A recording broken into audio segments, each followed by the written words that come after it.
অন্ধ নাকি তুমি? চোখে দেখতে পাও না? একে তো এত নোংরা জামা কাপড় পরে ভেতরে ঢোকেছ, তার উপর আবার আমার কোটে চা ফেলে দিলে। আমাকে মাফ করে দিন ম্যাডার, উনুনের আঁচে হাতটা একটু পুড়ে গিয়েছিল, তাই চা ছলকে গেল। তোমাদের মতো মূর্খ আর অশিক্ষিত লোকেরা স্রেফ টাকার লোভে হাসপাতালের বাইরে এই সব নোংরামি করে বেড়াও। দূর হও এখান থেকে। আর আজকের পর তোমার ওই নোংরা চা নিয়ে আমার কেবিনে একদম পা রাখবে না। আমার আসলে কোনো দোষ ছিল না। আমি কালকেই আপনার কোটটা পরিষ্কার করে ধুয়ে নিয়ে আসব। তোমার এতটুকুও যোগ্যতা নেই যে তুমি আমার জামাকাপড় ধোবে। এক্ষুনি বাইরে বেরো। Madam please. শহরের এক কোণে লুকিয়ে থাকা অদ্ভুত এক বৈপরীত্যের গল্প আজ আপনাদের শোনাব। একদিকে এক নিদারুণ গরিব যুবক, যে দিনরাত হাসপাতালের বাইরে চা বিক্রি করত। নিজেরই দুবেলা খাবার জুটত না তার, অথচ তার হৃদয়টা ছিল দেবদূতের মতো পবিত্র। আর অন্যদিকে ছিলেন সেই একই হাসপাতালের সবচেয়ে বড় ও স্বনামধন্য সার্জন, ডাক্তার তানিশা। বাইরে থেকে তাকে বরফের মতো শীতল, কঠোর আর বদমেজাজি মনে হলেও কেউ ঘুণক্ষরেও জানত না অহংকারী স্বামীর প্রতিদিনের অত্যাচারে ভেতর থেকে তিনি কতটা ক্ষতবিক্ষত ছিলেন।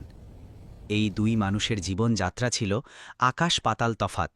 তানিশা ওই সাধারণ চাওয়ালাকে দু চোখে দেখতে পারতেন না। কিন্তু প্রবল ঝোড়ো বৃষ্টির এক রাতে মাঝ রাস্তায় যখন তানিশার গাড়ি বিকল হয়ে গেল, তখন হাসপাতালের এক অন্ধকার পরিত্যক্ত ওয়ার্ডে ওই চাওয়ালার এমন এক হৃদয় বিদারক গোপন সত্য উন্মোচিত হল, যা তানিশার পাথরের মতো শক্ত হৃদয়কে চিরতরে গলিয়ে দিয়েছিল। সেই চাওয়ালার জীবনের এমন কি রহস্য ছিল, যা জানার পর এক বিলাসবহুল রাজপ্রাসাদ ছেড়ে সোজা রাস্তায় নেমে এসেছিলেন তানিশা? অহংকার আর মানবিকতার দ্বন্দ্বে ঘেরা কি মর্মস্পর্শী গল্পটি শেষ পর্যন্ত শুনলে আপনারও চোখে জল চলে আসবে। আপনি যদি এই চ্যানেলে নতুন হয়ে থাকেন, তাহলে এই কাঁদিয়ে দেওয়ার মতো সত্য ঘটনাটিতে লাইক দিন, আমাদের চ্যানেলকে সাবস্ক্রাইব করুন আর কমেন্টে অবশ্যই আপনার মতামত জানান। শহরের সবচেয়ে বড় সরকারি সিটি জেনারেল হাসপাতালের বাইরে প্রতিদিন সকালে যেন এক ভিন্ন জগতের সূচনা হতো। চারদিকে কেবল ক্রন্দনরত মানুষ, ব্যথায় কাতর রোগী এবং প্রিয়জনদের প্রাণ বাঁচানোর তাগিদে ছুটে চলা অসহায় মানুষের ভিড় চোখে পড়ত। ওই হাসপাতালের বিশাল লোহার গেটের ঠিক বাইরেই একটা বহু পুরনো এবং জীর্ণ চায়ের দোকান ছিল। দোকানটা চালাতো আয়ান। আয়ানের বয়স মেরে কেটে ২৫ বছর। সে অত্যন্ত রুগ্ন শ্যামবর্ণের এক সহজ সরল যুবক। তার গায়ে সবসময় জড়ানো থাকত একটা পুরনো শার্ট, যেটাতে যত্রতত্র চায়ের দাগ লেগে থাকত। আয়ান স্বভাবের দিক থেকে ভীষণ শান্ত ছিল। কাঠফাটা গরমে সারা দিন আগুনের চুল্লির সামনে দাঁড়িয়ে সে চা বানাত। তার দোকানে সব সময় দরিদ্র আর খেটে খাওয়া মানুষদের ভিড় লেগেই থাকত। যখন কোনো অসহায় মা নিজের অসুস্থ সন্তানকে বুকে জড়িয়ে কাঁদতে কাঁদতে বাইরে বেরিয়ে আসত এবং তার কাছে কোনো টাকা থাকত না, তখন আয়ান চুপচাপ এক কাপ গরম চা আর দুটো বিস্কুটই মায়ের হাতে তুলে দিত। বিনিময়ে কখনো একটা পয়সাও চাইত না। শহরের অন্য চা বিক্রেতারা তাকে রীতিমতো পাগল ভাবত, কিন্তু আয়ান কেবল ঠোঁটের কোণে ওই অমলিন হাসিটা ঝুলিয়ে নিজের কাজ করে যেত। তার দু চোখে এক অদ্ভুত অসহায়তা আর গভীর এক বেদনা লুকিয়েছিল, যা সে কখনো বাইরের কাউকে বুঝতে দিত না। ওই হাসপাতালেই কিছুদিন আগে শহরের সবচেয়ে স্বনামধন্য এবং বড় সার্জন ডাক্তার তানিশার বদলি হয়েছিল। ডাক্তার তানিশা দেখতে অত্যন্ত রূপবতী ছিলেন। তার অগাধ ধন সম্পদ ছিল এবং সবসময় নিজের মূল্যবান সাদা রঙের গাড়িতে চড়েই তিনি হাসপাতালে আসতেন। তার গায়ে একটা ধবধবে পরিষ্কার সাদা কোট আর গলায় দামি স্টেথোস্কোপ ঝলানো থাকত। কিন্তু ডাক্তার তানিশার স্বভাব ছিল ভীষণ খিটখিটে আর রাগী। কথায় কথায় নিজের অধীনে কাজ করা নার্স আর কম্পাউন্ডারদের তিনি কড়া ভাষায় বকাঝকা করতেন। হাসপাতালের সমস্ত কর্মচারীরা তাকে যমদূতের মতো ভয় পেত। কিন্তু কারোরই জানা ছিল না যে ওই ধবধবে সাদা কোট আর কঠোর রূপের আড়ালে ডাক্তার তানিশার নিজের ব্যক্তিগত জীবন কতটা দুর্বিষহ ছিল। শহরের এক অত্যন্ত সম্ভ্রান্ত এবং বিত্তবান পরিবারে তার বিয়ে হয়েছিল, কিন্তু তার স্বামী ছিল এক ভীষণ নিচু মানসিকতার, মদ্যপাত এবং চরিত্রহীন ব্যক্তি। সে তানিশার আকাশ ছোঁয়া সাফল্য দেখে ঈর্ষায় জ্বলত আর প্রতিদিন রাতে মদ্যপান করে তানিশাকে জঘন্য ভাষায় গালিগালাজ করত। কথায় কথায় তাকে অপমান করত এবং অনেকবার তার গায়ে হাতও তুলেছিল। ওই বিশাল রাজপ্রাসাদের মতো বাড়িতে তানিশা আক্ষরিক অর্থেই একেবারে একা ছিলেন। প্রতিদিন সকালে নিজের ফোলা চোখ দুটো ধুয়ে সমস্ত কষ্ট লুকিয়ে রাখতেন তিনি, আর ওই ঘৃণাপূর্ণ বাড়ি থেকে বেরিয়ে হাসপাতালে ডিউটি করতে চলে আসতেন। পুরুষ জাতির প্রতি তার বিশ্বাস পুরোপুরি উঠে গিয়েছিল। তার কাছে প্রতিটি পুরুষকে নিজের স্বামীর মতো নিষ্ঠুর আর পাষণ্ড বলে মনে হতো। একদিন সাত সকালে ডাক্তার তানিশা প্রচণ্ড মানসিক চাপ আর রাগে গজগজ করতে করতে হাসপাতালে পৌঁছেছিলেন। আগের দিন রাতে স্বামী তাকে ভীষণভাবে মারধর করেছিল, তাই মনের ভেতর এক অদ্ভুত দমবন্ধ করা অস্থিরতা কাজ করছিল তার। ম্যাডাম নিজের কেবিনে বসেছিলেন, আর মাথাটা যেন যন্ত্রণায় ছিঁড়ে যাচ্ছিল। একজন নার্সকে ডেকে তিনি বাইরে থেকে এক কাপ কড়া চা আনিয়ে দিতে বললেন। নার্স দৌড়ে আয়ানের দোকানে গেল এবং আয়ানকে চা নিয়ে ম্যাডামের কেবিনে যাওয়ার নির্দেশ দিল। আয়ান খুব সাবধানে একটা কাঁচের গ্লাসে চা ঢালল এবং নিজের পুরনো চটি ঘষতে ঘষতে ম্যাডামের বিলাসবহুল কেবিনে গিয়ে পৌঁছল। ডক্টর তানিশা নিজের চেয়ারে চোখ বন্ধ করে বসেছিলেন। আয়ান অত্যন্ত নিচু স্বরে ডাকল, ম্যাডামজি, আপনার চা। তানিশা চোখ খুললেন এবং হঠাৎ করেই নিজের হাতটা সামনের দিকে বাড়িয়ে দিলেন। আয়ানের হাত সামান্য কেঁপে গেল এবং চায়ের কয়েক ফোঁটা ম্যাডামের পরিষ্কার সাদা কোটের ওপর ছিটকে পড়ল। ডক্টর তানিশার সমস্ত রাগ, সেই সমস্ত পুঞ্জীভূত ঘৃণা যা তিনি নিজের স্বামীর প্রতি অনুভব করছিলেন, তা আচমকা আগ্নেয়গিরির মতো আয়ানের ওপর ফেটে পড়ল। ম্যাডাম চেয়ার থেকে হুড়মুড় করে উঠে দাঁড়ালেন এবং অত্যন্ত উচ্চস্বরে চিৎকার করে উঠলেন, অন্ধ নাকি তুমি? চোখে দেখতে পাও না? একে তো এত নোংরা জামাকাপড় পরে ভেতরে চলে আসো, তার ওপর আমার কোটের চা ফেলে দিলে। তোমাদের মতো মূর্খ আর অশিক্ষিত লোকেরা কেবল টাকার লোভে এখানে হাসপাতালের বাইরে আবর্জনা ছড়াও। দূর হয়ে যাও আমার সামনে থেকে, আর আজকের পর নিজের এই নোংরা চা নিয়ে আমার ঘরে কখনো পা রাখবে না। আয়ান হঠাৎ করেই ভীষণ ঘাবড়ে গেল। হাত থেকে কাচের গ্লাসটা ফসকে মাটিতে পড়ে চুরমার হয়ে গেল। সে সাথে সাথে নিজের দুই হাত জোর করে ক্ষমা চাইতে লাগল, আর তার চোখের জল ছলছল করে উঠল। অত্যন্ত কাঁপা কাঁপা গলায় সে বলল, আমাকে মাফ করে দিন ম্যাডামজি, উনুনের আঁচে আমার হাত একটু পুড়ে গিয়েছিল, তাই চাটা ছলকে গেল। আমার আসলে কোনো দোষ ছিল না। আমি কালকেই আপনার কোটটা পরিষ্কার করে ধুয়ে নিয়ে আসব। ডক্টর তানিশা আরও বেশি ক্রোধান্বিত হয়ে বললেন, তোমার এতটুকু যোগ্যতা নেই যে তুমি আমার জামাকাপড় ধুতে পারো। এক্ষুনি আমার রুম থেকে বেরিয়ে যাও। আয়ান নিজের মাথা নিচু করে নিল। মাটিতে ছড়িয়ে ছিটিয়ে থাকা কাঁচের টুকরোগুলো সে নিজের হাত দিয়েই কুড়োতে শুরু করল। কাঁচের একটা ধারালো টুকরো আয়ানের আঙুলে খুব গভীরভাবে বিঁধে গেল এবং সেখান থেকে ফোঁটা ফোঁটা রক্ত ঝরতে শুরু করল। কিন্তু আয়ান মুখ ফুটে টু শব্দটিও করল না। সে কেবল নিজের রক্তমাখা হাতটা শার্টের কাপড় দিয়ে মুছে নিল এবং একদম চুপচাপ মাথা নিচু করে সেখান থেকে বাইরে বেরিয়ে গেল। ডক্টর তানিশা তাকে তীব্র ঘৃণার দৃষ্টিতে দেখতে থাকলেন। তার মনে হল এই চা বিক্রেতার ছেলেও সমাজের বাকি পুরুষদের মতোই অসভ্য, যাকে কথা বলার সামান্যতম শিষ্টাচারটুকুও শেখানো হয়নি। সেই ঘটনার পর থেকে ডক্টর তানিশা যখনই নিজের দামি গাড়িতে করে হাসপাতালের মূল গেট দিয়ে ভেতরে প্রবেশ করতেন, তখনই আয়ানকে অত্যন্ত ঘৃণাপূর্ণ দৃষ্টিতে লক্ষ্য করতেন। আয়ান সবসময় নিজের মাথা নিচু করে রাখত এবং নিজের কাজে মনোনিবেশ করত। ডাক্তার তানিশার মনে হতো এই ছেলেটা সারা দিন চা বিক্রি করে প্রচুর টাকা পয়সা লুটপাট করে আর রাতে আকণ্ঠ মদ গিলে কোথাও বেহুশ হয়ে পড়ে থাকে হয়তো। কিন্তু প্রকৃত সত্যটা ছিল সম্পূর্ণ অন্যরকম। একদিন শহরে মুষলধারে বৃষ্টি শুরু হয়ে গেল। শ্রাবণ মাস, আকাশ চিরে বিকট শব্দে বিদ্যুৎ চমকাচ্ছিল। ডাক্তার তানিশার অপারেশন থিয়েটারে একটা অত্যন্ত দীর্ঘ এবং জটিল অপারেশন চলছিল। সেটা সম্পূর্ণ করতে করতে রাত প্রায় 12টা বেজে গেল। পুরো হাসপাতাল চত্বরে একদম শ্মশানের মতো নীরবতা ছেয়ে গিয়েছিল। ম্যাডাম চরম ক্লান্ত অবস্থায় নিজের গাড়ির কাছে গিয়ে পৌঁছালেন এবং গাড়ি স্টার্ট দেওয়ার চেষ্টা করলেন, কিন্তু কোনোভাবেই গাড়ি চালু হলো না। বৃষ্টির বেগ খুব বেশি ছিল এবং গাড়ির ইঞ্জিন পুরোপুরি বিকল হয়ে গিয়েছিল।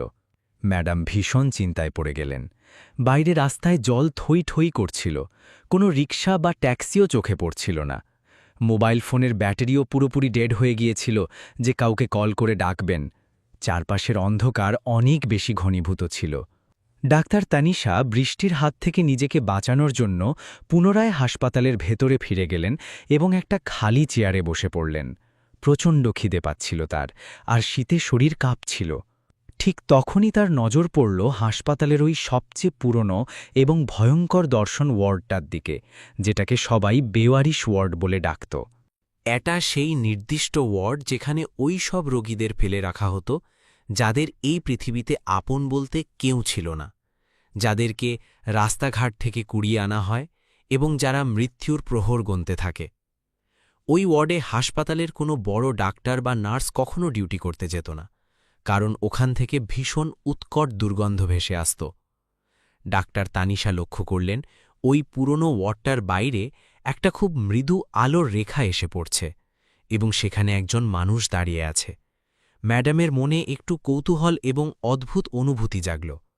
পা টিপে টিপে তিনি ওই পুরনো ওয়ার্ডটার দিকে এগোতে লাগলেন।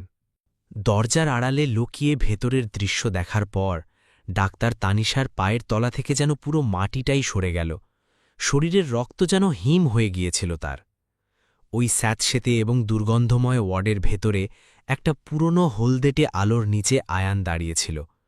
বৃষ্টির জলে তার পরনের জামাকাপড় পুরোপুরি ভিজে চুপসানো। আয়ানের হাতে ওষুধের একটা খুব বড় মাপের প্যাকেট এবং একটা পাত্রে গরম খিচুড়ি রাখা। সে একজন অত্যন্ত বৃদ্ধ এবং বেওয়ারিশ রোগীর শয্যার পাশে বসেছিল, যার সারা শরীরে অসংখ্য ক্ষতের দাগ। আয়ান নিজের হাতে ওই বৃদ্ধ মানুষটির ক্ষতস্থানগুলো পরিষ্কার করে দিল, পরম যত্নে নিজের হাতে তাকে খিচুড়ি খাইয়ে দিল এবং তারপর নিজের পকেট থেকে অনেকগুলো ছোট ছোট খুচরো পয়সা বের করে গুনতে শুরু করল। আয়ান ওই বৃদ্ধ লোকটির মাথায় সস্নেহে হাত বুলিয়ে দিয়ে বলল, বাবা, আজ আমার চায়ের দোকানে অনেক খরিদ্দার এসেছিল। আমি আজ 200 টাকা রোজগার করেছি। এই দেখুন, আমি আপনার জন্য ওই দামি ওষুধটা কিনে নিয়ে এসেছি, যা হাসপাতাল থেকে সাপ্লাই দেয় না। এবার আপনার বুকের কাশি একদম পুরোপুরি সেরে যাবে। আপনি একদম চিন্তা করবেন না বাবা, যতদিন আপনার এই ছেলে আয়ান পৃথিবীতে বেঁচে আছে, সে আপনার কেশাগ্রও ছুতে দেবে না। ওই বৃদ্ধ মানুষটি হাউমাউ করে কাঁদতে লাগলেন। থরথর করে কাঁপা হাতে আয়ানের কপালে স্নেহের চুমু খেয়ে তিনি বললেন, তুই কোনো সামান্য চাওয়ালা নস রে বাবা, তুই তো সাক্ষাৎ ঈশ্বরের রূপ। সারাদিন প্রখর রোদে পুড়ে যে 2 পয়সা তুই আয় করিস, সেটা আমাদের মতো এই বেওয়ারিশদের পেছনে অকাতরে বিলিয়ে দিস। তোর নিজের থাকার কোনো ছাদ নেই, রাতে খোলা ফুটপাতে ঘুমোস, আর আমাদের জন্য ওষুধ কিনে আনিস। আয়ান ওই বৃদ্ধ লোকটির চোখের জল সযত্নে মুছিয়ে দিয়ে হাসি মুখে বলল, আরে বাবা, আমার আসল ঘর তো আপনারা সবাই। আমার এতগুলো টাকা দিয়ে কী বা হবে? আমার কাছে তো পড়ার মতো শুধু এই একটা পুরনো শার্টই সম্বল। আমার চা বিক্রি করার পয়সায় যদি কারো আটকে থাকা নিঃশ্বাস আবার চলতে পারে, তাহলে এর চেয়ে মহৎ কোনো কাজ আর হতেই পারে না। আপনি আর দেরি না করে তাড়াতাড়ি ওষুধটা খেয়ে নিন। আমাকে এখন পাশের অন্য একটা ওয়ার্ডে ওই অনাথ বাচ্চাটাকে দুধ খাওয়াতেও যেতে হবে।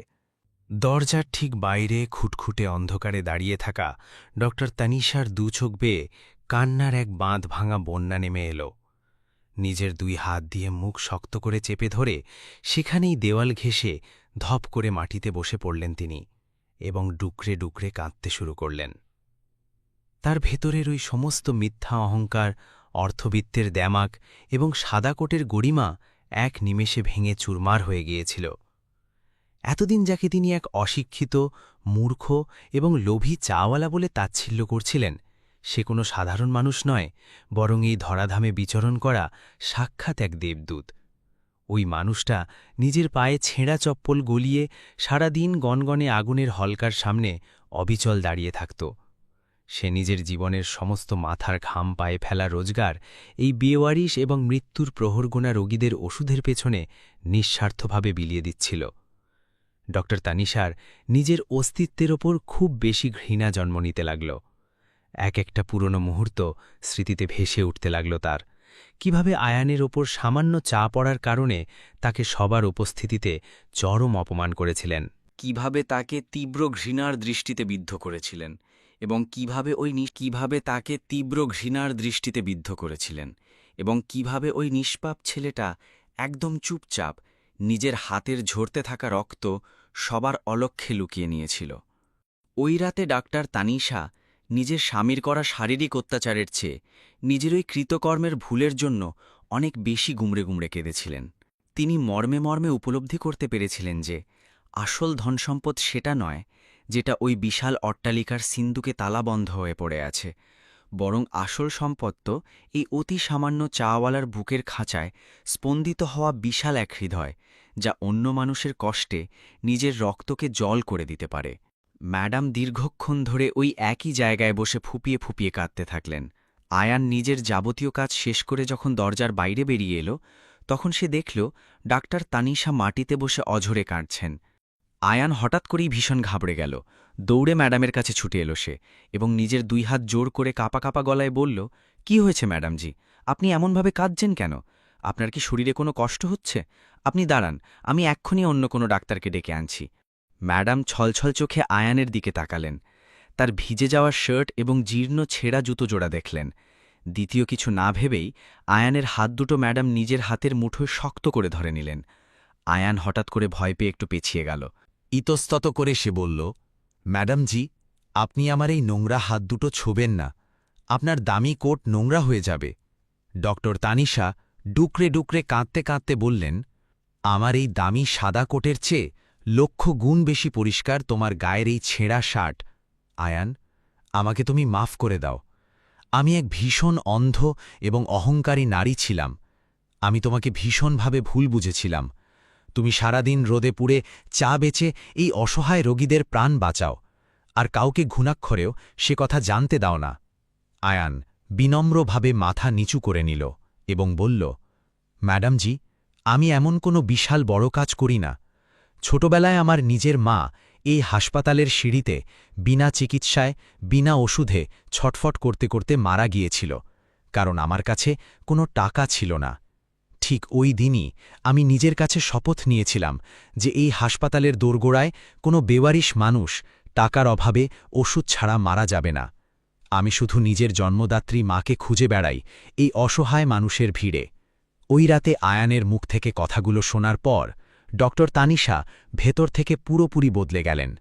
তার মনের ভেতরের ওই গুটিয়ে থাকা এবং ভয় কুঁকড়ে থাকা নারীসত্তা চিরকালের জন্য মরে গেল। পরের দিন ভোরবেলা থেকে হাসপাতালের পুরো চালচিত্র একদম বদলে গিয়েছিল। ডক্টর তানিশা প্রতিদিন সকালে নিজের দামি গাড়িটা হাসপাতাল থেকে অনেকটা দূরে পার্ক করে রাখতেন এবং পায়ে হেঁটে আয়ানের চায়ের দোকানে গিয়ে হাজির হতেন। এখন আর ওই দাগধরা কাচের গ্লাসকে তিনি ঘৃণা করতেন না, বরং নিজে স্বতঃস্ফূর্তভাবে ওই পুরনো ভাঙা বেঞ্চে বসে আয়ানের নিজের হাতে তৈরি চা পান করতেন। আয়ান তাকে সেখানে দেখে ভীষণ আনন্দিত হতো এবং লজ্জায় লাল হয়ে যেত। ম্যাডাম প্রায়শই বাড়ি থেকে সুস্বাদু খাবার তৈরি করে আনতেন এবং আয়ানকে নিজের সামনে বসিয়ে নিজের হাতে খাওয়াতেন। তিনি আয়ানকে কিছু অর্থ সাহায্য করার চেষ্টা করতেন, কিন্তু আয়ান বিনীতভাবে হাত জোর করে তা নিতে অস্বীকার করত। ধীরে ধীরে ওই 2 ভিন্ন মেরুর মানুষের মধ্যে এক অত্যন্ত পবিত্র, স্বচ্ছ এবং নামহীন বন্ধন তৈরি হয়ে গেল। দুজনে একে অপরের সাথে খুব সীমিত কথা বলত, কিন্তু ম্যাডামের দুচোখে আয়ানের প্রতি গভীর শ্রদ্ধাবোধ এবং না বলা প্রগাঢ় এক ভালোবাসা জন্ম নিয়েছিল।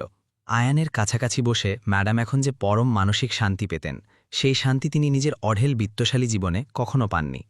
রাতের বেলা নিজের অপারেশন শেষ করার পর ম্যাডাম আয়ানের সাথে ওই বেওয়ারিশ ওয়ার্ডে চলে যেতেন এবং সহায় সম্বলহীন গরিব রোগীদের সম্পূর্ণ বিনামূল্যে চিকিৎসা প্রদান করতেন। আয়ান এবং ম্যাডাম দুজনে মিলে অনেক মুমূর্ষু রোগীর প্রাণ বাঁচাতে শুরু করেছিলেন। কিন্তু যেমন প্রত্যেকটা সুন্দর গল্পেই হঠাৎ করে কালবৈশাখী ঝড় এসে উপস্থিত হয়, তেমনি এখানেও তার ব্যতিক্রম হল না। ডক্টর তানিশার ওই অত্যাচারী এবং মদ্যপ স্বামীর কানে নিজের কিছু ভাড়া করা গুপ্তচর মারফত খবর পৌঁছে গেল যে তার রূপবতী এবং স্বনামধন্য ডাক্তার স্ত্রী ৬,০০০ টাকার এক রাস্তা ছাপ অতি সামান্য এবং অশিক্ষিত চাওয়ালার সাথে হাসপাতালের ভেতরে সারা রাত কাটায়। ওই অহংকারী লোকটির পুরুষতান্ত্রিক দম্ভ পুরোপুরি ফণা তুলে জেগে উঠল। তার মনে হল স্ত্রী তার বংশের নামের এবং অগাধ সম্পদের প্রকাশ্যে অপমান করে চলেছে, তাই আয়ানকে চিরকালের জন্য ধুলোয় মিশিয়ে দেওয়ার এক ভয়ঙ্কর এবং জঘন্য চক্রান্ত রচনা করল সে। হাসপাতালের কিছু দুর্নীতিগ্রস্ত উচ্চপদস্থ আধিকারিক এবং পুলিশ অফিসারদের অনেক মোটা অঙ্কের ঘুষ খাওয়াল।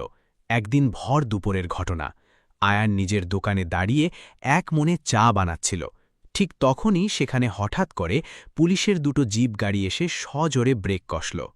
পুলিশেরা দ্রুত গাড়ি থেকে লাফিয়ে বাইরে বেরোল এবং আয়ানের দোকানের সমস্ত জিনিসপত্র রাস্তায় ছুঁড়ে ফেলতে শুরু করল। ডাক্তার তানিশা সেই সময় নিজের অফিস কক্ষে বসেছিলেন। পুলিশেরা আয়ানের দোকানের একটা পুরনো ভাঙা কৌটো থেকে হাসপাতালের অত্যন্ত দামি এবং চুরি যাওয়া কিছু ওষুধের প্যাকেট উদ্ধার করল। এগুলো ওই নির্দিষ্ট ওষুধই ছিল যা তানিশার স্বামী পুলিশদের হাত দিয়ে আগে থেকেই লুকিয়ে রাখিয়েছিল। পুলিশ ইন্সপেক্টর আয়ানের কলার শক্ত করে চেপে ধরল এবং খুব জোরে একটা চড় কষিয়ে দিয়ে বলল, তাহলে তুই সেই চোর যে চা বিক্রির আড়ালে হাসপাতালের দামি ওষুধ চুরি করে কালো বাজারে বেচে দিস? আজ তোর সমস্ত চালাকি আমি একাই বের করে দিচ্ছি। আয়ান আচমকা এই ঘটনায় একদম ঘাবড়ে গেল। সে ফুপিয়ে কাঁদতে কাঁদতে হাত জোড় করে বলল, সাহেব, বিশ্বাস করুন, আমি কোনো চুরি করিনি। আমি তো নিজের হাড় ভাঙা খাটুনির রোজগার দিয়ে সস্তা ওষুধ কিনে গরিব রুগীদের দিই। এই ওষুধগুলো একেবারেই আমার নয়। কিন্তু পুলিশেরা তার একটা কথাও শুনতে প্রস্তুত ছিল না। তারা আয়ানকে রাস্তায় ফেলে দিয়ে নির্মমভাবে লাঠি দিয়ে পেটাতে শুরু করল। আয়ানের মাথা ফেটে রক্ত বইতে লাগল। অসহ্য যন্ত্রণায় চিৎকার করতে লাগল সে। ঠিক তখনই এই দুঃসংবাদ ডাক্তার তানিশার কান পর্যন্ত পৌঁছাল। সমস্ত কাজকর্ম ফেলে দিয়ে পাগলের মতো দৌড়াতে দৌড়াতে বাইরে বেরিয়ে এলেন তিনি। সচক্ষে দেখলেন যে পুলিশেরা আয়ানকে পশুর মতো বেধড়ক পেটাচ্ছে। ম্যাডাম তাদের দুজনের মাঝখানে এসে ঢাল হয়ে দাঁড়ালেন এবং সোজা ইন্সপেক্টরের হাত চেপে ধরলেন। গলা ফাটিয়ে চিৎকার করে উঠলেন, এক্ষুনি ছাড়ো একে! এ কোনো মতেই চোর নয়, এ অত্যন্ত একজন ভদ্র মানুষ। ইন্সপেক্টর ম্যাডামকে আলতো ধাক্কা দিয়ে বলল, ম্যাডামজি, আপনি দয়া করে আমাদের কাজে বাধা দেবেন না। আমরা এর কাছ থেকে হাতে নাতে চুরির মাল উদ্ধার করেছি। এর বিরুদ্ধে আমাদের কাছে অকাট্য প্রমাণ উপস্থিত আছে। আয়ান অসহায় দৃষ্টিতে ম্যাডামের দিকে তাকাল। তার পুরো মুখমণ্ডল রক্তে মাখামাখি। কাপা কাপা গলায় আর্তনাদ করে সে বলল, ম্যাডামজি, আপনি এখান থেকে চলে যান। আপনার সম্মানজনক নামে খামোখা কলঙ্কের দাগ লেগে যাবে। আমি তো এমনিতেই একজন বেওয়ারিশ মানুষ। ডাক্তার তানিশার শিরায় শিরায় রক্ত টকবক করে ফুটতে শুরু করল। তিনি খুব ভালোভাবেই বুঝতে পেরেছিলেন যে এসব কিছুই তার পাষণ্ড স্বামীর সাজানো নোংরা চাল। সোজা পুলিশ স্টেশনে গিয়ে হাজির হলেন তিনি। সেখানে তার স্বামী আগে থেকেই বিলাসবহুল গাড়িতে হেলান দিয়ে দাঁড়িয়ে দামি চুরুট ফুঁকছিল এবং কুটিলভাবে মুচকি হাসছিল। তানিশাকে দেখে সে ব্যঙ্গ করে বলল, দেখলে তো এর পরিণতি? আমি তোমাকে আগেই সতর্ক করেছিলাম না যে যদি তুমি আমার সম্মান ধুলোয় মেশানোর সামান্যতম চেষ্টাও করো, তাহলে আমি ওই ভিখারি চাওয়ালাকে রাস্তায় ভিক্ষে করার যোগ্য রাখব না। ডাক্তার তানিশা স্থির দৃষ্টিতে নিজের স্বামীর চোখের দিকে তাকালেন। বছরের পর বছর ধরে যে অসহায় নারী এই লোকটার নির্মম প্রহার এবং গালিগালাজ মুখ বুজে সহ্য করে এসেছিল, আজ সেই দুর্বল নারী এক হিংস্র সিংহী হয়ে উঠেছিল। নিজের হ্যান্ডব্যাগ থেকে একটা আইনি কাগজ বের করে সজোরে স্বামীর মুখে ছুঁড়ে মারলেন তিনি। ওই কাগজটা ছিল তাদের ডিভোর্সের আইনি নোটিশ। ম্যাডাম খুব শান্ত কিন্তু ইস্পাতের মতো কঠিন গলায় উচ্চারণ করলেন যে বছরের পর বছর ধরে আমি তোমার এই দাসত্ব শুধুর এই সমাজের লোকলজ্জার ভয়ে মুখ বুজে করে এসেছিলাম। কিন্তু ওই সামান্য চাওয়ালা আজ নিজের রক্ত ঝরিয়ে আমাকে শিখিয়েছে যে আসল জীবন মাথা উঁচু করে নিডর হয়ে বাঁচার মধ্যে নিহিত। তুমি তোমার এই ইট পাথরের রাজপ্রাসাদ, তোমার এই কারি কারি টাকা আর তোমার এই মিথ্যে সামাজিক সম্মান নিজের পকেটে ভরে রাখো। আজ থেকে তোমার সাথে আমার আর কোনো সম্পর্ক নেই। অহংকারী লোকটা রীতিমতো হতবাক হয়ে পাথরের মতো দাঁড়িয়ে রইল। ম্যাডাম হনহন করে সোজা পুলিশ স্টেশনের ভেতরে প্রবেশ করলেন। শহরের প্রধান পুলিশ কমিশনার ডাক্তার তানিশাকে ব্যক্তিগতভাবে খুব ভালোভাবে চিনতেন, কারণ ম্যাডাম তার মায়ের একটা জটিল অপারেশন সফলভাবে করে প্রাণ বাঁচিয়েছিলেন। ম্যাডাম কমিশনার সাহেবকে শুরু থেকে শেষ পর্যন্ত পুরো সত্যিটা খুলে বললেন এবং হাসপাতালের ওই সমস্ত ডিউটি রেজিস্টার পেশ করলেন। সেগুলোতে অক্ষরে অক্ষরে পরিষ্কার লেখা ছিল যে আয়ান কখনো ম্যাডামের উপস্থিতি ছাড়া হাসপাতালের ভেতরে পাও রাখে না। ম্যাডাম ওই নির্দিষ্ট ওষুধের দোকানের মালিকটাকেও সেখানে ডেকে পাঠালেন, যেখান থেকে আয়ান নিজের জমানো টাকায় ওষুধ কিনে আনত। কমিশনার সাহেবের আর সব কিছু বুঝতে বাকি রইল না যে এটা একটা খুব বড়সড় মিথ্যে ষড়যন্ত্র। তিনি তৎক্ষণাৎ আয়ানকে সসম্মানে ছেড়ে দেওয়ার নির্দেশ প্রদান করলেন এবং ওই দুর্নীতিগ্রস্ত পুলিশ অফিসারদের চাকরি থেকে সাসপেন্ড করে দিলেন। তানিশার স্বামীকেও মিথ্যে হুমকি দেওয়ার এবং ষড়যন্ত্রের অপরাধে হাতকড়া পরিয়ে গ্রেফতার করে নেওয়া হল। আয়ান যখন জেলখানার দরজা পেরিয়ে বাইরে বেরিয়ে এলো তখন তার সারা শরীরে অসংখ্য ক্ষতের দাগ দগদগ করছিল এবং সে ঠিকমতো নিজের পায়ে ভর দিয়ে হাঁটতেও পারছিল না। ডক্টর তানিশা বাইরে রাস্তায় দাঁড়িয়ে তার জন্য অধীর আগ্রহে অপেক্ষা করছিলেন। ম্যাডাম নিজের গা থেকে সমস্ত দামি সোনার গয়না এবং পদমর্যাদার অহংকার সবকিছু চিরতরে ছুঁড়ে ফেলে দিয়েছিলেন। আয়ান মাথা নিচু করে অপরাধীর মতো বলল, ম্যাডামজি, আপনি আমার মতো একটা সামান্য মানুষের জন্য নিজের এত বড় সম্মান বাজি রেখে দিলেন। আমি সত্যি এর যোগ্য নই। ডক্টর তানিশা আয়ানের রক্তমাখা হাত দুটো নিজের 2 হাতের মুঠোয় শক্ত করে জড়িয়ে নিলেন এবং মুচকি হেসে বললেন, আয়ান, আজ আমি ওই দমবদ্ধ করা জীবন চিরকালের জন্য ত্যাগ করে এসেছি, যেখানে শুধু ঘৃণা আর দমবদ্ধ করা পরিবেশ ছিল। তুমি আমাকে নতুন করে বাঁচতে শিখিয়েছ। তুমি আমাকে একজন সাচ্চা মানুষ হতে শিখিয়েছ। আমার এই কোটি টাকার সম্পদ, ডাক্তারি পড়াশোনা কোনোই কাজের নয়, যদি আমি তোমার মতো একজন খাঁটি মানুষের বিপদে তার হাত ধরতে না পারি। আজ থেকে আমি আর কখনো ওই নরককুণ্ডের মতো বাড়িতে ফিরে যাব না। আয়ান হাউমাউ করে কাঁদতে লাগল। সে বলল, কিন্তু ম্যাডামজি, আমি আপনাকে কোথায় নিয়ে গিয়ে রাখব? আমার কাছে তো মাথা গোজার মতো একটা ঘরও নেই। ডক্টর তানিশা দৃঢ়স্বরে বললেন, যেখানে তোমার ওই ছোট্ট চায়ের স্টল আছে ঠিক ওখানেই আমার ঘর হবে। এর কয়েকদিনের মধ্যেই ডক্টর তানিশা নিজের নামে থাকা সমস্ত পৈতৃক এবং বৈবাহিক সম্পদ আইনিভাবে ত্যাগ করলেন। বড় হাসপাতালের লোভনীয় চাকরি থেকেও ইস্তফা দিয়ে দিলেন তিনি। ম্যাডাম আয়ানের হাত ধরে হাসপাতালের ঠিক বাইরে এক খুব সাদামাটা এবং অতি সাধারণ উপায়ে একটা ছোট্ট মন্দিরে গিয়ে বিয়ে সম্পন্ন করে নিলেন। শহরের সমস্ত বড় বড় ডাক্তাররা চরম অবাক হয়ে গিয়েছিল যে এত বড় একজন নামজাদা সার্জন এক সামান্য চাওয়ালার গলায় মালা পরিয়েছে, কিন্তু ম্যাডামের সেসবে কোনো পরোয়াই ছিল না। বিয়ের পর সারা জীবনে জমানো সমস্ত উপার্জিত টাকা দিয়ে ওই হাসপাতালের ঠিক উল্টো দিকে একটা ছোট্ট কিন্তু খুব সুন্দর পরিষ্কার পরিচ্ছন্ন জায়গা কিনে নিলেন তিনি। সেখানে রাস্তার সামনের দিকে আয়নের জন্য একটা খুব সুন্দর এবং বড়সড় চা আর জলখাবারের দোকান খুলে দিলেন এবং ভেতরের দিকে গরিব অসহায় মানুষদের জন্য একটা বিনামূল্যের দাতব্য চিকিৎসালয় খুলে দিলেন। আয়ান আজও প্রতিদিন ভোর 5টায় ঘুম থেকে উঠে চা বানানোর কাজ করে, কিন্তু এখন আর তার পরনের জামাকাপড় আগের মতো ছেঁড়া ফাটা থাকে না। আজও সে একইভাবে গরিব এবং কাঁদতে থাকা অসহায় মায়েদের সম্পূর্ণ বিনামূল্যে চা আর বিস্কুট খাইয়ে দেয়। আর ডাক্তার তানিশা পেছনের দিকে নিজের ক্লিনিকে বসে ওই সমস্ত বেওয়ারিশ এবং গরিব রোগীদের সম্পূর্ণ বিনামূল্যে চিকিৎসা সেবা প্রদান করেন, যাদের কাছে বড় হাসপাতালের ফিস দেওয়ার মতো কোনো সামর্থ্য থাকে না।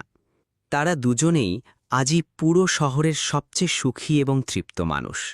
তাদের কাছে হয়তো কোটি টাকার ব্যাংক ব্যালেন্স নেই, কিন্তু রাতের বেলা যখন তারা দুজনে সারাদিনের হাড়ভাঙা খাটুনির পর একসাথে বসে দুমুঠো খাবার খায়, তখন তাদের চোখে মুখে যে স্বর্গীয় প্রশান্তি ফুটে ওঠে, তা দুনিয়ার কোনো ধনকুবের মানুষের কাছেও নেই। বন্ধুরা, এই পৃথিবীতে একজন মানুষের আসল মূল্য তার দামি জামাকাপড় বা বিশাল ব্যাংক ব্যালেন্স দিয়ে কখনো পরিমাপ করা যায় না। মানুষের আসল দাম তো নিহিত থাকে তার সেই দয়াবান হৃদয়ের ভেতর, যা অন্যদের কষ্ট দেখে সমব্যথায় স্পন্দিত হয়ে ওঠে। ডাক্তার তানিশা মিথ্যে সামাজিক সম্মান আর সম্পদের মোহময় দুনিয়াকে সগর্বে প্রত্যাখ্যান করে সেই সাধারণ মানুষটাকে নিজের জীবনসঙ্গী হিসেবে বেছে নিয়েছিলেন, যে সমাজের সবচেয়ে নিচুতলার অবহেলিত মানুষের চোখের জল নিজের হাতে মুছিয়েছিল। তথাকথিত সমাজের ভয়ে ডাক্তার তানিশা যদি আয়ানের সঙ্গ মাঝপথে ছেড়ে দিতেন, তাহলে হয়তো মনুষ্যত্ব ঠিক ওই দিনই চরমভাবে হেরে যেত। কিন্তু যখন একদম সাচ্চা মন থেকে কেউ কারো বিপদে বুক চিতিয়ে সাথ দেয়, তখন স্বয়ং ঈশ্বরও তার চলার পথ মসৃণ করে দেন। তো এই ছিল আমাদের আজকের হৃদয়স্পর্শী কাহিনী। আপনাদের আয়ান আর ডাক্তার তানিশার এই কাঁদিয়ে দেওয়ার মতো সত্য ঘটনাটি কেমন লাগলো? আপনাদের কি মনে হয় না যে আজকের এই চরম লোক দেখানো স্বার্থপর দুনিয়ায় আমাদের আয়ানের মতো মানুষদেরই সবচেয়ে বেশি প্রয়োজন, যারা কোনো প্রাপ্তির আশা ছাড়াই বেওয়ারিশদের শেষ ভরসা হয়ে ওঠে? নিজেদের মূল্যবান মতামত নিচে কমেন্ট বক্সে অবশ্যই লিখে জানাবেন। আপনাদের একটা ছোট্ট কমেন্ট থেকে আমরা নতুন গল্প শোনানোর অনেক সাহস পাই। যদি এই গল্পটা সত্যিই মনের মণিকোঠায় ছুঁয়ে গিয়ে থাকে, তাহলে আমাদের এই ভিডিওটিকে লাইক করতে ভুলবেন না এটাকে নিজের পরিবার আর কাছের বন্ধুদের সাথে বেশি বেশি করে শেয়ার করুন। আর ঠিক এমনই ঘুমিয়ে থাকা মনুষ্যত্বকে জাগিয়ে তোলা চমৎকার গল্পের জন্য চ্যানেলটিকে সাবস্ক্রাইব করতে একদম ভুলবেন না। আবার আমাদের দেখা হবে এক নতুন বাস্তব আর কাঁদিয়ে দেওয়ার মতো চমৎকার গল্পের সাথে।